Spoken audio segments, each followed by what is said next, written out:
Assalamualaikum warahmatullahi wabarakatuh. Saya Aprilia Yosi Wilansari dari kelas 6 ESB. Saya akan menjelaskan terkait materi selama 1 semester. Ruang lingkup materi manajemen produksi yang akan dipelajari selama 1 semester. Kegiatan produksi di dalam suatu perusahaan merupakan kegiatan yang cukup penting, bahkan dapat dikatakan bahwa kegiatan produksi merupakan dapurnya perusahaan tersebut. Hal ini dikarenakan apabila kegiatan produksi dalam suatu perusahaan itu berhenti, maka kegiatan dalam perusahaan tersebut ikut berhenti pula. Demikian pula seandainya terdapat berbagai macam-macam hambatan yang mengakibatkan tersendatnya kegiatan produksi dalam satu perusahaan tersebut, maka kegiatan di dalam perusahaan tersebut akan terganggu pula. Oleh karena itu, keharusan bagi setiap perusahaan untuk selalu memperhatikan kegiatan produksi di dalam perusahaannya untuk mendapat melakukan perencanaan, pelaksanaan, dan pengawasan kegiatan produksi yang sesuai dengan harapan perusahaan, yaitu mampu memproduksi barang-barang secara efektif dan efisien, sehingga perusahaan dapat menjamin kelangsungan hidupnya dan berkembang baiknya dalam bidang produksi tersebut. Agar manajemen dalam perusahaan tersebut dapat melakukan manajemen produksi dengan sebaik-baiknya, tentunya terlebih dahulu manajer dalam perusahaan tersebut mengerti, memahami, dan kemudian melaksanakan manajemen produksi yang sebaik-baiknya dalam perusahaan yang akan dikelolanya. Ruang lingkup manajemen produksi meliputi yang pertama yaitu ada aspek struktural. Aspek ini menekankan bahwa input yang ditransformasikan harus terstruktur dari awal. Input harus sesuai dengan tujuan produksi. Yang kedua yaitu ada aspek fungsional, yaitu aspek ini menekankan bahwa suatu barang yang diproduksi harus sesuai dengan fungsinya sehingga tujuan dari produksi bisa tercapai dengan baik. Dan yang ketiga yaitu ada aspek lingkungan atau yang disebut dengan eksternal, yakni produk atau output yang dihasilkan harus ramah lingkungan, harus mengarah terhadap sosial, budaya, politik, dan pemerintah yang berada di daerahnya harus menyesuaikan. Yang kedua yaitu ruang lingkup manajemen produksi. Manajemen adalah seni atau ilmu mengelola dan mengatur fungsi manajemen untuk mencapai tujuannya yang efektif dan efisien. Produksi adalah kegiatan input menjadi output yang memiliki nilai guna bermanfaat, sehingga manajemen produksi adalah suatu ilmu dalam pengelolaan dan mengatur kegiatan input menjadi output yang memiliki nilai guna bermanfaat untuk mencapai tujuan yang efektif dan efisien. Pengelolaan 5P. Yang pertama yaitu ada people, yaitu orang yang mengerjakan atau melakukan proses produksi. Yang kedua yaitu pens, di mana tempat produksi itu tumbuh dan akan berkembang seperti di pabrik atau rumahan. Yang ketiga yaitu ada part, yaitu faktor input produksi seperti uang, bahan baku, dan lain-lain. Yang keempat yaitu ada proses, yaitu dalam menjalankan produksi ini seorang pengusaha menggunakan metode seperti apa, langkah-langkah yang digunakan harus sesuai dengan standar. Yang kelima yaitu ada planning and control system, yaitu artinya suatu sistem yang sudah berjalan sesuai dengan perencanaan di awal sebelum produksi. Selanjutnya yaitu proses transformasi. Yang pertama yaitu ada ekonomi, dan yang kedua sosial, yang ketiga yaitu ada budaya, dan yang terakhir yaitu ada politik. Selanjutnya yaitu perencanaan jenis-jenis produksi. Perencanaan produksi merupakan serangkaian kegiatan yang dilakukan untuk melaksanakan kegiatan produksi di masa depan dalam suatu operasi manufaktur sehingga produksi selesai dalam waktu tertentu. Perencanaan produksi dilakukan agar proses produksi dapat memenuhi permintaan pasar dan kapasitas produksi. Untuk mencapai tujuan perencanaan produksi, perencanaan harus mengidentifikasi area produksi dan bertugas mengkoordinasikan area perusahaan lainnya agar rencana produksi yang dihasilkan benar-benar mencerminkan situasi dan kemampuan perusahaan. Tujuan utama dari perencanaan produksi adalah untuk mengkoordinasikan berbagai aspek dalam proses produksi agar mencapai definisi produktivitas dan kualitas yang optimal. Tujuan perencanaan produksi adalah untuk mengatur dan mengelola proses produksi secara efisien agar dapat memenuhi permintaan pasar dengan tepat waktu, mengoptimalkan penggunaan sumber daya, mengurangi biaya produksi, serta meminimalkan risiko dalam proses produksi. Selanjutnya yaitu fungsi perencanaan produksi adalah yang pertama menjamin perencanaan penjualan dan produksi dengan konsisten pada rencana strategi perusahaan. Yang kedua yaitu dapat menjadikan tolak ukur reformasi dalam proses perencanaan produksi. Yang ketiga yaitu menjamin bahwa kemampuan produksi sesuai dengan terhadap rencana produksi. Yang keempat yaitu melakukan pengawasan pada hasil produksi aktual terhadap rencana produksi. Yang kelima yaitu mengatur persediaan pokok jadi guna untuk mendapatkan target produksi dan rencana tersebut. Yang keenam yaitu melakukan pengarahan pada pembentukan dan penerapan jadwal produksi. Selanjutnya yaitu ada beberapa jenis dan perencanaan produksi, yaitu yang pertama melakukan perencanaan yang berbasis pekerjaan, yaitu dalam jenis melakukan perencanaan yang berbasis pekerjaan ini perusahaan berfokus pada produksi suatu produk yang pelaksanaannya dilakukan oleh seseorang karyawan atau suatu tim dalam perusahaan. Yang kedua yaitu melakukan kegiatan perencanaan produksi batch. Kegiatan perencanaan dengan produksi batch ini sering digunakan ketika barang diproduksi secara berkelompok, bukan secara individu atau kelompok produksi secara berkelanjutan dalam waktu yang sama. Yang ketiga yaitu melakukan metode dengan permintaan, yaitu metode permintaan flow method. Ini merupakan metode perencanaan yang didorong oleh permintaan konsumen yang dihasilkan dari aliran unit yang terus-menerus selalu distribusi dan produksi. Yang keempat yaitu melakukan metode massal. Pada jenis produksi ini sangat diizinkan bagi perusahaan untuk menghasilkan produk dalam jumlah besar dan waktu yang sangat singkat. Yang kelima yaitu melakukan metode proses manufacturing berkelanjutan. Pada jenis metode ini, proses berkelanjutan ini dapat dilihat dari aliran material yang terus-menerus pada jalur produksi. Pada umumnya produk yang telah selesai tidak dihitung sebagai unit discrete. Selanjutnya pada pertemuan 4 yaitu ada proses produksi. Proses produksi adalah suatu cara, metode maupun teknik bagaimana penambahan manfaat menciptakan faedah untuk waktu dan tempat atas faktor-faktor produksi sehingga dapat bermanfaat bagi pemenuhan kebutuhan konsumen. Suatu proses produksi bertujuan memberi nilai suatu barang dapat dilihat pada proses produksi yang menolak bahan baku menjadi barang setengah jadi atau barang jadi. Terdapat 4 strategi proses antara lain yaitu yang pertama fokus proses, yang kedua yaitu fokus repetitif, yang ketiga yaitu fokus produk, dan yang keempat yaitu fokus konstituasi massal.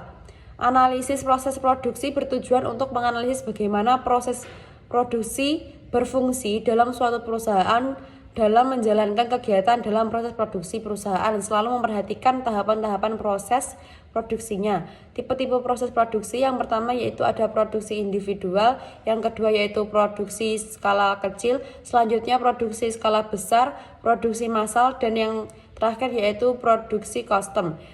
Terdapat beberapa faktor yang mempengaruhi proses produksi, yaitu diantaranya yang pertama ada faktor alam atau tanah, faktor tenaga kerja, faktor modal, dan yang terakhir yaitu ada faktor organisasi. Proses produksi industri mencakup beberapa tahap, yaitu diantaranya yang pertama perencanaan dan perancangan, pengadaan bahan baku, pengelolaan, penguji dan pemeriksaan, pengemasan, distribusi, pemasaran dan penjualan, pemeliharaan dan pemulihan.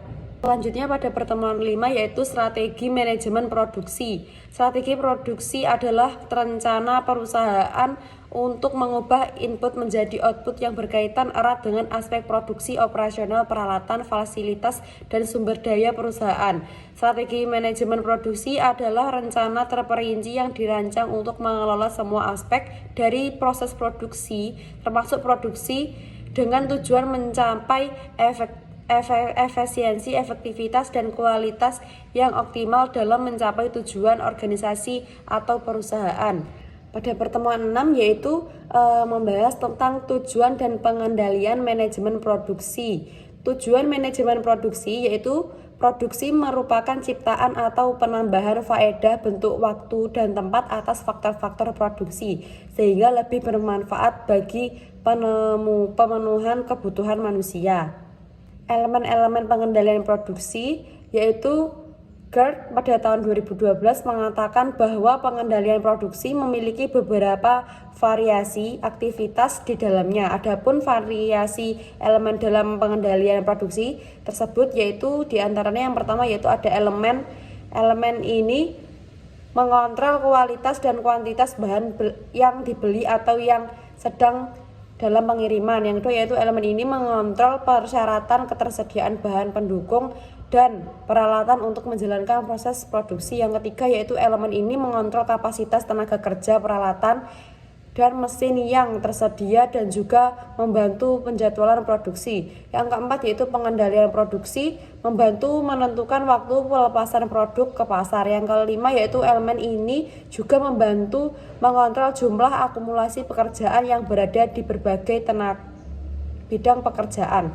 Yang keenam yaitu elemen ini mengurangi terjadinya kerusakan dan pembusukan pada beban material produksi. Yang ketujuh yaitu elemen ini juga mengontrol produksi barang yang berbeda agar pengiriman barang tersebut tepat waktu. Yang kedelapan yaitu elemen ini memperlancar aliran informasi dan material. Keuntungan pengendalian produksi yaitu GERD menemukan bahwa keuntungan Diamond melakukan pengendalian produksi adalah sebagai berikut. Yang pertama, memperlancar aliran sistem produksi. Yang kedua, mengurangi biaya langsung dan tidak langsung seperti biaya inventaris, biaya persiapan, dan biaya pekerjaan ulang, dan lain-lain. Yang ketiga yaitu mengurangi bahan sisa dan limbah. Yang keempat yaitu memastikan penggunaan sumber daya secara efektif. Yang selanjutnya yaitu mengkoordinasikan operasi produksi yang efektif yang dalam berbagai departemen. Yang selanjutnya yaitu terjaminnya pasokan bahan baku secara teratur dan tepat waktu sesuai yang dibutuhkan baik secara kualitas maupun kuantitas. Selanjutnya yaitu pemeriksaan barang setengah jadi dan barang jadi menggunakan teknik kontrol kualitas. Selanjutnya yang terakhir yaitu pengiriman yang dilakukan bisa diandalkan dan terjamin ke pelanggan. Selanjutnya yaitu manajemen biaya produksi. Manajemen biaya dalam produksi adalah penting karena membantu perusahaan untuk mengurangi biaya produksi, meningkatkan efisiensi operasional, dan memperoleh gambaran menyeluruh tentang proses produksi. Dengan analisis biaya produksi, perusahaan dapat mengidentifikasi area yang dapat dioptimalkan dan mengambil langkah-langkah berdasarkan fakta yang mendorong keberhasilan jangka panjang. Jenis biaya produksi adalah pengeluaran dana yang diperlukan untuk memperoleh barang atau jasa. Biaya yang kedua yaitu biaya administrasi. Biaya administrasi adalah biaya yang keluar untuk mengontrol dan mengoperasikan bisnis. Biaya yang berkaitan dengan manajemen, pembuatan peraturan perusahaan, organisasi, dan sebagainya. Yang ketiga yaitu biaya penjualan. Biaya penjualan adalah semua pengeluaran yang bertujuan untuk memastikan produk yang terjual, yang termasuk biaya ekuitas gedung, biaya listrik, dan komunikasi. Unsur-unsur biaya dalam produksi terdiri dari yang pertama biaya bahan baku. Yang kedua yaitu ada biaya tenaga kerja. Yang ketiga yaitu biaya overhead pabrik, yaitu biaya produksi tak langsung. Biasanya biaya yang tidak langsung terkait dengan proses produksi seperti biaya bahan penolong, biaya perlengkapan pabrik, biaya gaji mandor, biaya servis mesin pabrik, dan biaya asuransi pabrik. Yang keempat yaitu biaya komersial, yaitu biaya yang dikeluarkan dalam rangka penjualan produk jadi termasuk biaya penjualan, biaya administrasi dan umum, dan biaya lainnya yang terkait dengan proses produksi. Yang selanjutnya yaitu biaya penjualan, biaya yang dikeluarkan sehubungan dengan biaya kegiatan pemasaran dan penjualan produk seperti gaji bagian penjualan, biaya iklan, dan sebagainya.